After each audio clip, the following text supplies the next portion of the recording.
من يسوي فيلم مو هدف الزهراء. الهدف الأصلي مو الزهراء. أنا راح أقول لك ليش، اصبر. الهدف الأصلي مو سيدة نساء العالمين، لا. الهدف الأصلي أنه هو يريد حكم، هدف دنيوي. من تقول شيخ أمير ليش ما تنشر الفيلم؟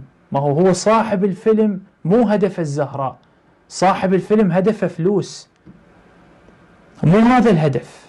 هدف احنا شفنا بعيننا رجل دنيوي. وانت تدري بهذا الشيء كل زين. رب اللي كنت تقعدنا وتسوي وتأمرنا تقول سووا حسابات وهمية، لو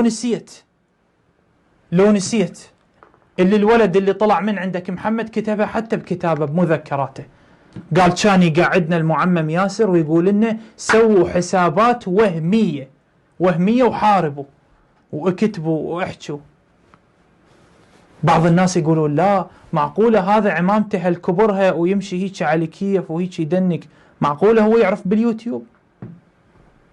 هذه التصاميم اللي تشوفونها هو يمشي بيها بيها نشيد، هذا هو يسويها، أنا قاعد يمه. هو مصمم، ترى مصمم خبير باليوتيوب، خبير بالفوتوشوب، خبير. هاي التصاميم مالته، هاي الدعم الرافضي، بس أحب أقول لكم حتى تتونسون، هاي اكو صور مكتوب جوا الدعم الرافضي، هذا هو مصممها، وحق سيدة نساء العالمين. هو مو إنسان سهل.